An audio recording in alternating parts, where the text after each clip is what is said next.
Welcome to Morning Bytes with me, Stu Panansky, Violet Sullivan, and Jason Rebholz. Jason is not here this week. He's at some very important meeting, and we wish him luck. This is our 30-minute show where we right here on LinkedIn to talk about the most important issues in cyber for the last month. We talk about everything about cyber. We talk about privacy, technology, and everyone's favorite cyber insurance. Please welcome our very special guests. He is a cybersecurity leader. He's passionate about risk and a lifelong learner. Also the head of cyber risk advisory at Axis Insurance. Welcome to Dave Schluger. Hey. What's up, man? Welcome. She is the Chief Underwriting Officer for Cyber and Tech E&O of Resilience. And rumor has it today is her birthday. It's Maria Long. Did you make that up? Is that real? The views and opinions expressed here are solely our own and not those of our employers. To everyone in the audience listening right now, say hello. Drop an introduction to yourself in the comments. We can see your comments. Tell us, what do you do for cyber? Where are you listening from? Tell us something funny. And now let's get the conversation started. Dave, let's start with you. What are the stories have you been paying attention to for the last month? All right. I mean, thanks, Stu, the host with the most. So when I do get time to think about it, because I don't know if anybody else's household is starting to feel like an asylum. I'm getting feedback. Can you mute? See if it's you. Not me. Okay, sorry. Keep going, David. Okay. Let me know if we still have feedback. So what I'm thinking about these days, a lot of the same stuff we've been facing, I think, the last X number of years. I mean, it's kind of what's old is new again. I know we're going to get into a lot of exciting articles today, but one caught my eye. It was in Cybersecurity Dive. And so in short, they kind of summarized a research report where it was from IANS research. And what they found was that cybersecurity budgets were essentially stagnating or almost shrinking. They're still growing, but they're not growing as fast as they were. And what's concerning is they are shrinking as a percentage of IT budgets. So in short, my read on that is companies are seeing cybersecurity as a place to cut a corner. So that was particularly concerning to me because for a lot of reasons. I mean, number one, threat actors, they're not unwell funded. I mean, they have coffers, obviously. We know where some of that comes from. So I get concerned that, cutting corners in how defenders are being funded to do what they need to do, that could lead to a pretty perilous position. The other thing is just threat actors have become more efficient and in some cases more aggressive. And so those, they're gaining efficiencies and maybe on the defense side, we're sort of losing them. So to me, that all boils down to, how can you expect cyber defenders to just do more with less and then less and then less and then less? And I guess where I'll kind of open the conversation is I've always seen cyber as sort of this asymmetric battle. So the attackers, they only have to win one time, but the defenders, they have to win every single encounter with the enemy. So that's kind of what's got me sleepless. Yeah, this is interesting, especially like from the underwriting vantage point. I think following the hard market and all of the controls that we were really driving our insurers to have for them to be eligible for insurance, there has been this, I guess now, unfounded confidence that year over year controls will get better and they won't regress. So it's interesting. I've noticed that too, and really encouraging underwriters to look at the risk on renewal and make sure not have that assumption that the controls are getting better, but actually funding is shrinking. And I'm really curious about your thoughts or whether or not this was detailed in the article. Why is this happening? Is it because of our economic environment? What is going on that's causing this? Or is it like maybe there's all of this tech stack sort of creep and spread where maybe they're shrinking the budget because they're able to rely on fewer tools to achieve more? So what is it? Yeah, I mean, really good points. Just to touch on a couple, I mean, I do think economic uncertainty is playing a big role in terms of macro budgets and issues. But I think also almost all companies are facing tech debt, right? They need to replace systems and prop up legacy systems, and the ugliness that is the back end of a lot of organizations. I don't think we want to see. So they need to put money into that, and so it has to come out of somewhere. So, your guess is as good as mine, but I think those are some of the reasons I'm seeing. I wager there'd be a difference between the types of policyholder as well when it comes to the motivation for any sort of shrinking cybersecurity budget or any changes to cybersecurity. What are you seeing over there? Do you think there's a difference in like a medium-sized business compared to that's in like a highly regulated market versus a larger business in an unregulated market? Like there's got to be some nuances there to that decision making. I guess my hot take would be possible, and we always kind of assume the small and mid-sized companies are doing the least, and unfair. I think they were doing the least, so there's not much there to cut. So I don't know, and I think it's certainly possible. We all know the maturity levels of certain organizations are just wildly different. And I think that's what we need to look at is like, which end of the spectrum are you on? How can you move your way over to the right side of that curve?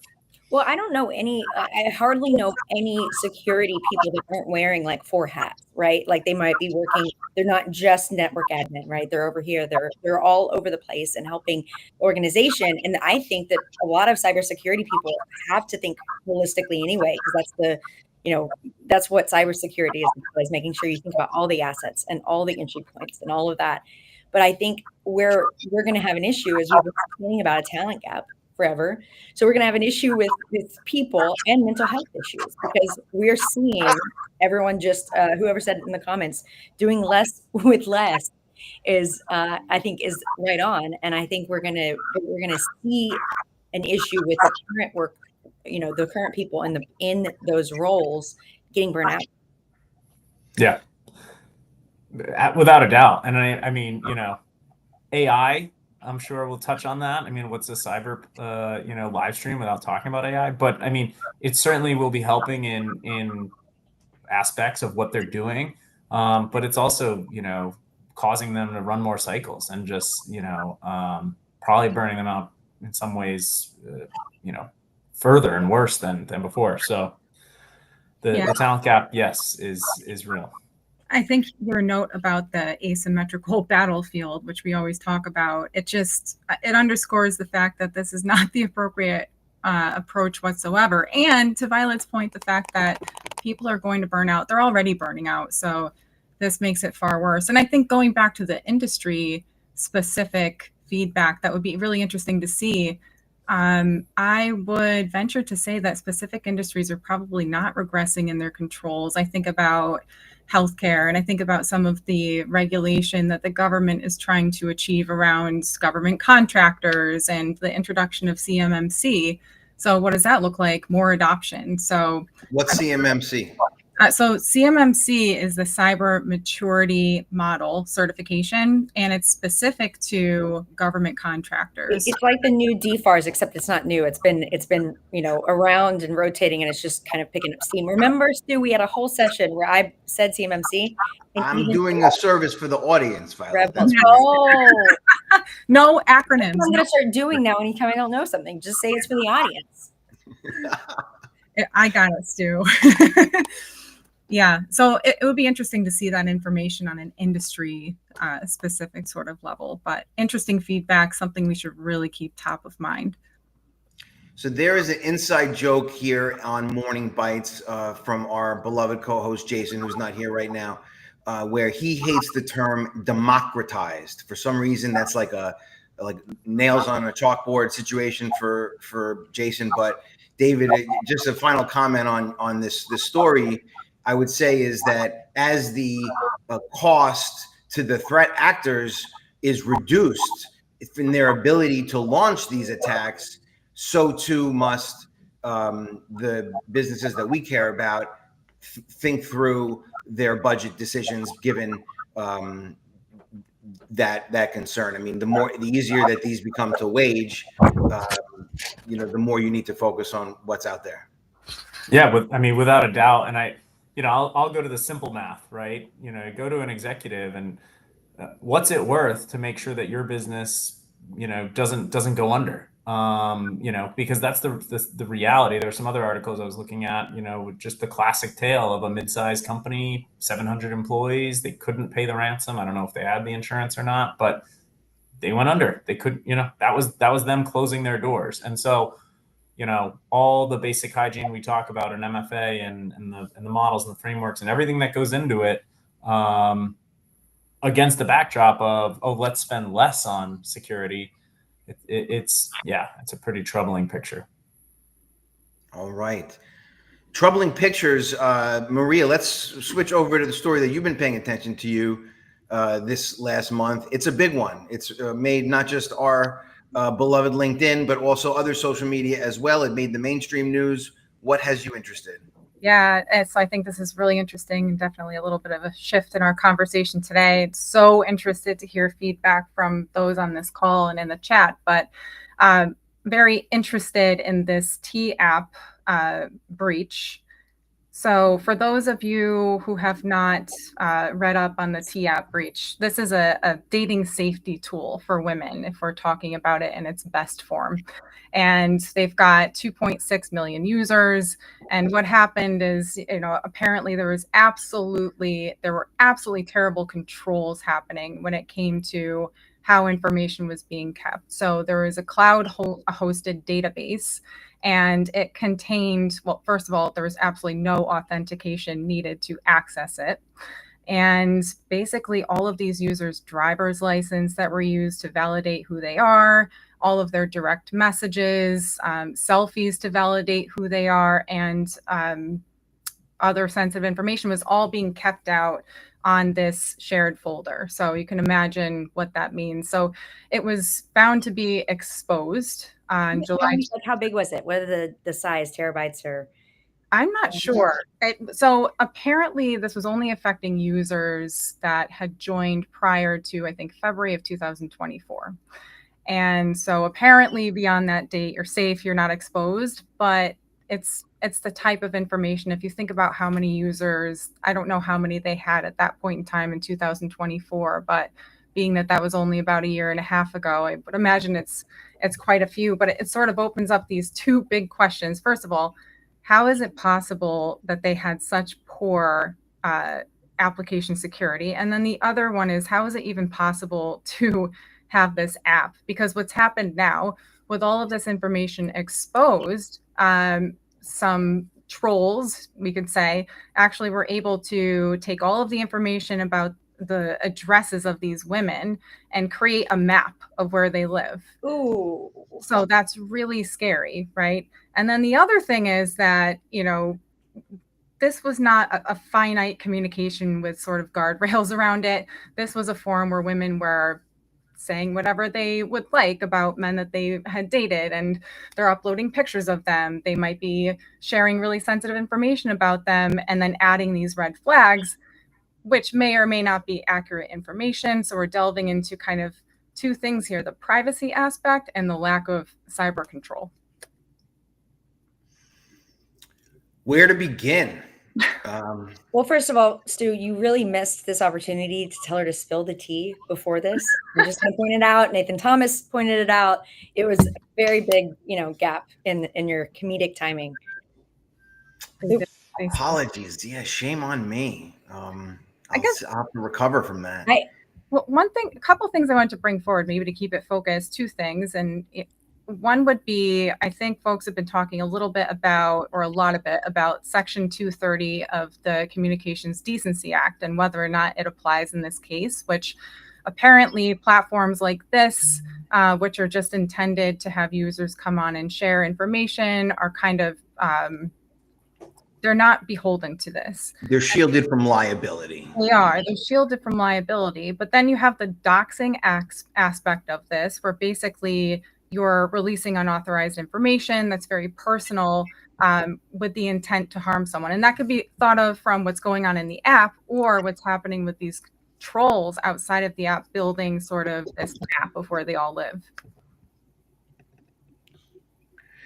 One interesting aspect of this too is like, in all of our work lives, we deal with corporations that, I don't want to say there's anything victimless, but, generally speaking, we're talking about lost dollars and things like that.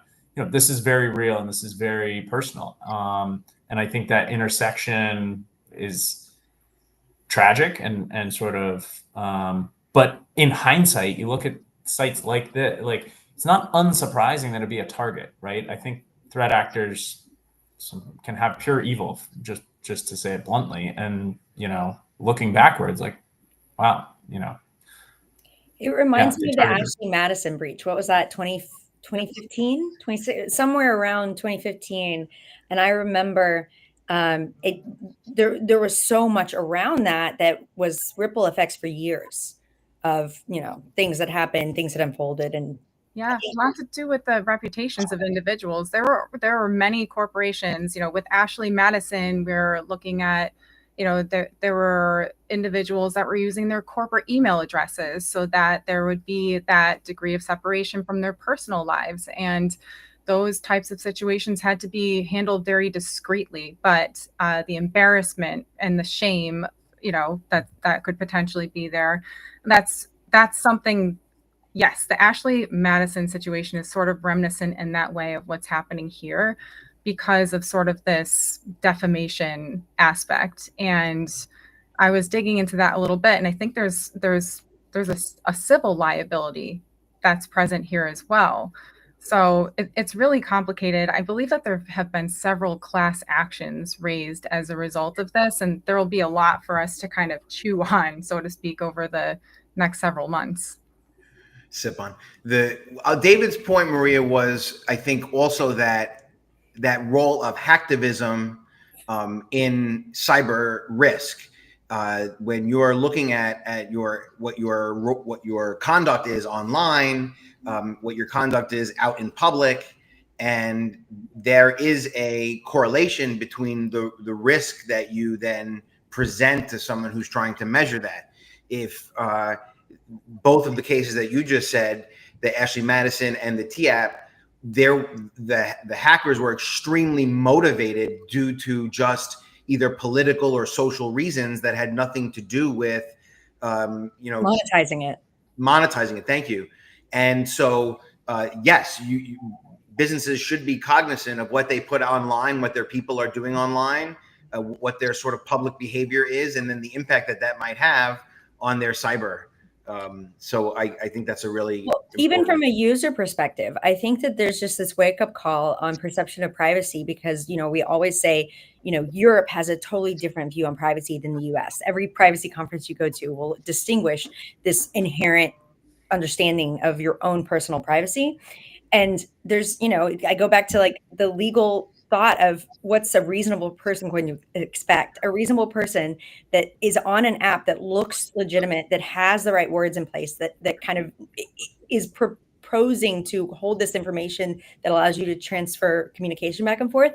A reasonable person would just use it according to its purpose. And they wouldn't retain the selfies that they used for validating the identities. I mean, there's just sometimes no business explanation for some of the practices, and I think that's why this story also raised so much interest, was because of the egregiousness of some of the allegations about the cybersecurity.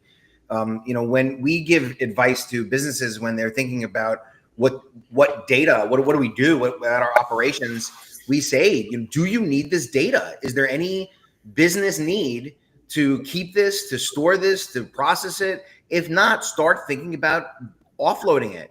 And getting it out of your network so you don't have to worry about it. Something to think about. And of course, to state the irony of the entire story, that this was an app that was, intent really has no role in cybersecurity, of course, but it was supposed to be for security, for these women's security, and it ended up causing a security risk because of the lack of security that was featured in-house. And so I just think that there's a lot to ponder there. And I'm happy to continue to do that, or we can move on. I have a story. Can we get to Sonic Wall? Go ahead, Violet. What's your story of the month? So funny enough, a week or two ago, there were people around me in the industry group talking about Fortinet, talking about Cisco.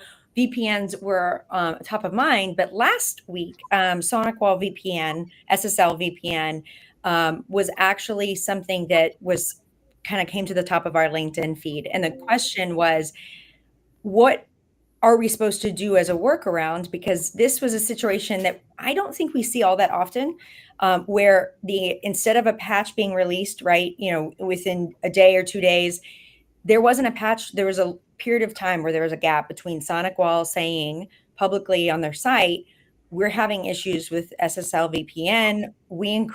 Their guidance was turn it off. And it's not that often that a product owner, the business that gets money based on people using the service says just bring it all the way down. So I think that they did issue a patch. I saw the patch go out yesterday or the day before. So now you have seen that they have rectified the situation. They figured out that this was not a 0 day. And there's all this kind of stuff on the Sonic Wall blog. But I think that there's a couple of things that stood out, because we've seen this before, but this kind of took a different turn with this longer gap period. And I think we might be seeing that more because there's more. I mean, the attack surface for getting into anything is just growing and growing on how you can get in. And we're seeing not just, who was it that put in the chat? Sometimes they're logging in, Stacey Lillian saying, the identity is that new gold standard and getting in. Well, the VPN vulnerabilities, we've seen a lot of that too, where people are getting in with unpatched or not up to date technology. So I think that to me was really interesting. And the fact that nobody really mentioned what that did to the company. When you turn off the VPN, the SSL VPN, you're going to have a big ripple effect outcome. Because that takes away your remote users. That takes away people that are trying to get in from somewhere far away. That's the whole purpose of the VPN. So you take that down, and then you have to think about communication to users. So your IT has taken it down, but have you communicated before? Have you communicated after? There's all of these steps.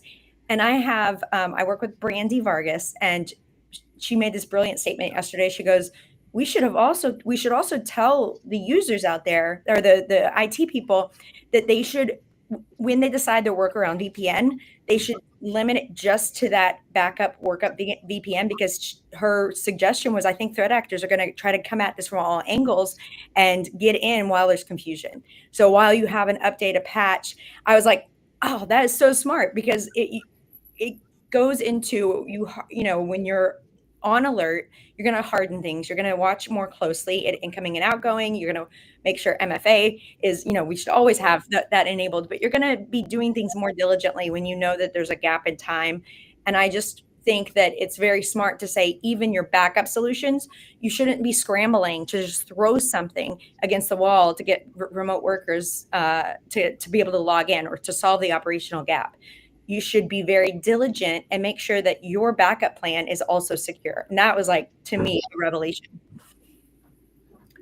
Yeah, I mean, Violet, that kind of jumped out to me as well. Similar vein of thinking. I'm not the one here to opine 0 day, not 0 day, or even in the moment, right? It doesn't matter. I think stepping back a little bit, like whatever sort of vulnerability, in this instance, it's a 0 day to somebody who didn't know about it, even if it wasn't technically a 0 day. So here's what I'm saying is, when you have a customer, right, from my perspective, in that instant, they're scrambling to get good advice. Like, they have a very thorough incident response plan, and it says, all the steps they're supposed to take. But you know what it doesn't really say is, how do you trust the advice you're getting when it's conflicting? One from the vendor, one from your, consultants, one from in-house. And so, we rely on CISOs to make these good decisions. I'll give a shout out to our incident commander, Nick Steinman. I mean, to have a technical sounding board inside your company, outside your company is critical. And I'll just, I empathize with the customers where the CISO effectively is taking a Socratic oath, right? Do no harm. So what do you do or not do on purpose to make sure you don't make matters worse? I love your point about, in the fog of battle, that's when, new openings emerge that shouldn't have ever been vulnerable. Well, that another quick example of that is when there were all those hurricanes on the East Coast last year in October. There were threat actors that took advantage of the chaos of the hurricane evacuations, of changeovers, of more remote workers. We saw that there was actually cyber incidents that the threat actor said, "Oh, this is a really good time to hit them because they're all scrambled and they're just trying to get things rolling." The sonic wall situation, just bringing it back to sort of core cyber issues, is all about the concept of the digital supply chain. For small and mid-sized businesses, they're not insourcing all of their cybersecurity. They're outsourcing a lot of this to vendors. They've got managed service providers. They've got maybe some specialists that come in and do some work for them. And they rely on tools. And a lot of those providers and a lot of those small and mid-sized businesses all rely on the same tools. And so there becomes this concern that as something like Sonic Wall, which is a product and it goes into the backbone of many, many networks, has an issue. It has this aggregation effect on downstream to its consumers. And those folks may have business impacts. They're delayed. They can't get out their widgets or what have you. And then those folks feature claims from the fourth parties even further downstream. And so I think that was a great story to raise, Violet. Thank you, because it does illustrate some of the core fundamentals of cyber that we hit on almost every episode of Morning Bytes. Well, you say digital. I haven't dug into it today, but on the cybersecurity headlines, like I listen to a podcast that just gives me headlines in the morning, and there's something going on with Salesforce too. I don't mean to show my ignorance, but I feel like these big issues, and I don't think it's an actual cyber incident. I think it's just entry points that people are trying to use Salesforce to go after other companies. I think it's a behemoth. I mean, and then the week before last was SharePoint, right? But it was so important to clarify. What stood out for us is like, okay, you got to clarify exactly who it applies to, because for SharePoint issue, it was on-premises SharePoint only. So it was a very specific group and subset of organizations, and it kind of freaked everyone out because people see and think SharePoint and they think cloud. So for it to just be the on-premises version, I think that's a little bit, there's a lot of alarmists in this world. And I think sometimes I am one of them, but I've been getting better, learning about what really matters when it comes to the bottom line and productivity and, output. Well, I will sprinkle in a really quick story if anyone wants to comment totally. But late last year, some hackers bribed some overseas, support agents from Coinbase to selling a bunch of Coinbase's consumer information, including financial information and names and all kinds of stuff. It was like 70,000 or so users that were impacted, and the attackers demanded $20 million in extortion from Coinbase. And Coinbase's response was noteworthy because, and this is all publicly reported, that they said, no, we're not going to pay the ransom, but we will offer a $20 million reward if anyone can help us find the attackers and lead to the identity of those people who did this and were responsible for our attack. So I thought that was a really interesting way to respond to quite an extortion. And sometimes it's easy when the extortion's outrageous. But anyone want to comment on that? But it's been a really fun episode. You have to close us out, but we got to show our new tricks because you can announce next month's special guest. Thank you so much, Maria and David. It's been awesome. So let's wind down. Everyone, we're new at this. We're not professional TV hosts, but please follow Maria. Please follow David. We're on LinkedIn. Follow Jason and Violet, myself. Next month, join us. We've got Carolyn Perwin Ryan, the legendary CPR, joining us, as well as Dave Forrestal. It's going to be quite an exciting back to school episode. So we look forward to everybody. Until then, thank you for joining us. Bye. Thanks, everybody.